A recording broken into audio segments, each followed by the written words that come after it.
हाँ जी, नमस्कार सबको, राधे राधे। ऑनलाइन क्लास में एक बार फिर आपका स्वागत। आज हम कक्षा 10 विषय गणित, जिसके अंतर्गत एक नए अध्याय के रूप में अध्याय समांतर श्रेणी प्रश्नावली 5, जिसमें हम कुछ सामान्य जानकारी के बारे में अध्ययन करेंगे। प्रश्नावली शुरू करने से पहले क्या क्या सूत्र इसके अंदर काम में लेंगे हम, और समांतर श्रेणी क्या होती है, इसके बारे में कुछ सामान्य जानकारी प्राप्त करेंगे। सबसे पहले समांतर श्रेणी। अब समांतर श्रेणी क्या होती है? यानी वह श्रेणी जिसमें दो पदों के बीच में अंतर कैसे होना चाहिए? समान होना चाहिए। या तो अंतर जुड़ता हुआ समान अंतर से आगे की तरफ जुड़ता हुआ आगे बढ़ रही हो, या फिर समान अंतर से घटती हुई आगे की तरफ बढ़ रही हो। यानी वह श्रेणी जिसमें दो पदों के बीच में अंतर कैसा होना चाहिए? समान होना चाहिए। या तो जोड़ते हुए आगे की ओर बढ़ते हैं या घटते हुए आगे की ओर बढ़ते हैं, लेकिन अंतर कैसा होना चाहिए? अंतर समान होना चाहिए। तो वह श्रेणी क्या कहलाती है? समांतर श्रेणी कहलाती है। जैसे उदाहरण के रूप में देखो आप 2, 4, 6, 8 डॉट डॉट डॉट। अब आप यहां देखो 2 के बाद में 4 आ रहा है, तो 2 जोड़ने पर 4 है, फिर 4 में वापस 2 जोड़ने पर 6 आया, फिर वापस 6 में 2 जोड़ने पर 8 है। तो अंतर कितना हो गया? 2 हो गया। यानी 2 जोड़ते हुए हम आगे की तरफ बढ़ रहे हैं। ठीक है। इसी तरह से दूसरा उदाहरण के रूप में देखो आप 8, 5, 2, -1। अब यहां देखो आप 8 में से 5 निकालो 3, तो अंतर कितना हो गया? 8 में से 5 यानी कि 3, यानी 3 घटते हुए आगे की तरफ बढ़ रही। ठीक है ना। वापस 5 में से 3 निकालो 2, तो अंतर क्या हो गया आपके? यानी घटते हुए आगे की तरफ बढ़ रही है। इस हिसाब से अगर या तो जुड़ते हुए आगे की तरफ बढ़े या घटते हुए आगे की तरफ बढ़े, इसका मतलब अंतर कैसा होना चाहिए? इनके बीच में अंतर होना चाहिए समान। इसका मतलब वह श्रेणी कैसी हो गई? समांतर श्रेणी हो गई। आगे ध्यान में, यानी हम जैसे 8 में से 6 की बाकी निकाले, या 6 में से 4 की बाकी निकाले, या 4 में से 2 की बाकी निकाले।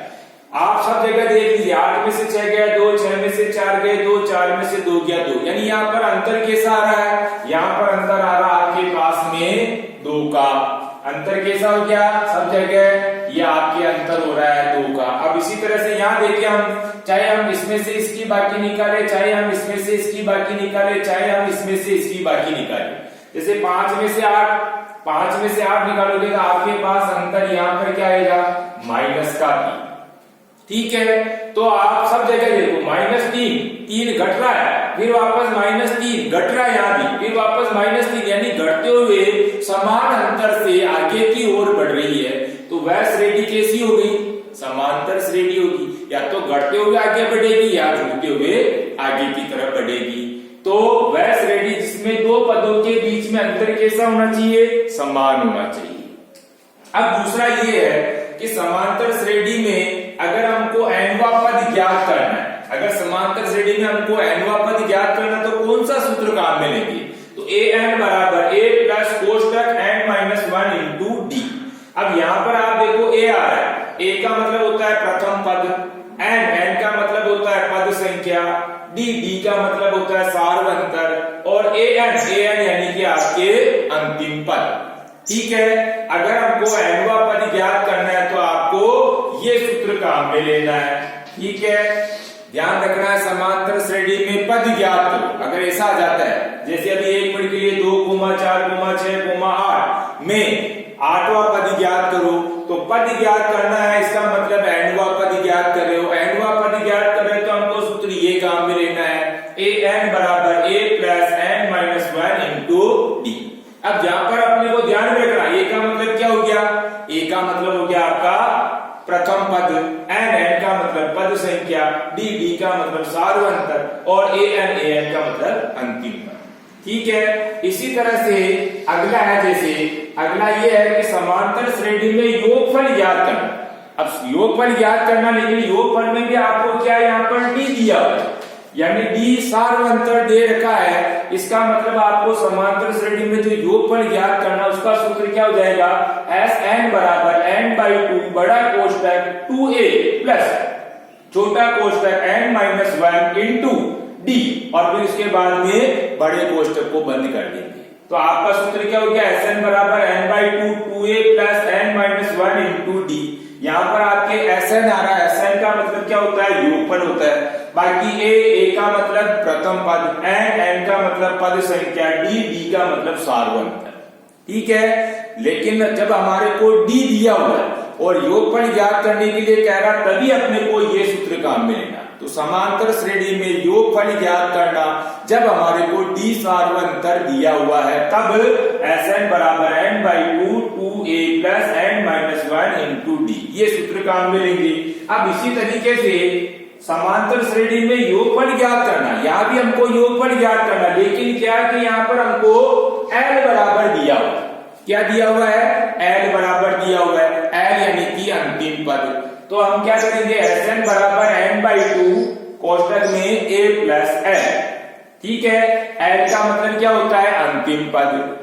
अगर हमको अंतिम पद एल दिया हुआ है, तब हम योगफल ज्ञात कर रहे हैं समांतर श्रेणी में, तो योगफल ज्ञात करने का सूत्र क्या हो गया, एन बाई 2 कोष्टक a प्लस एल।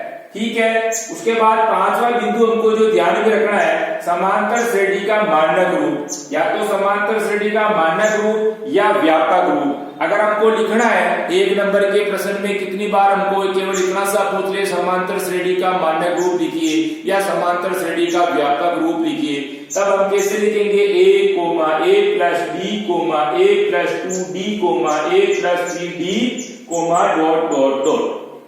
ठीक है, तो ये समांतर श्रेणी का मानक रूप हो गया। आपको याद रखना, एक नंबर में केवल इतना सा भी पूछ सकते हैं कि समांतर श्रेणी का मानक रूप लिखिए, तो आपको ये लिखना है। ठीक है, एक नंबर में हमको ये भी पूछ सकता है कि समांतर श्रेणी में योगफल ज्ञात करने का सूत्र लिखिए, जब आपको डी यानी कि सार्वंतर दिया हुआ है, तो आपको सूत्र ये याद रखना जरूरी है। और दूसरी बात, सूत्र याद होंगे तो ही आप इस प्रश्नावली का कोई सा भी सवाल हल कर पाएंगे। इसीलिए आपको क्या है कि सूत्र याद होना जरूरी है। सूत्र में एक तो एनवा पद का और दूसरा एक ये योगफल याद करना। तीसरा अपने को समांतर श्रेणी का मानक रूप भी याद रखना है। ठीक है, a plus b a plus 2d a plus 3d dot dot dot. अब आपको आज HW के रूप में क्या करना है, जो बात मैंने आज लिखी, जैसे समांतर श्रेणी की परिभाषा क्या होती है, समांतर श्रेणी, उसके बाद में समांतर श्रेणी में एनवा पद ज्ञात करने का सूत्र लिखा है मैंने। इसी तरह से समांतर श्रेणी में योगफल ज्ञात करने के दोनों सूत्र और समांतर श्रेणी का मानक रूप एक बार कॉपी में लिखना भी है HW के कॉपी के अंदर, दूसरा हमको सूत्र याद भी करना है। ठीक है, सूत्र याद है तो हमारे को कोई सा भी प्रश्न इस प्रश्नावली से संबंधित आसानी से हम हल कर सकते। ठीक है, धन्यवाद, राधे राधे, जय श्री कृष्ण।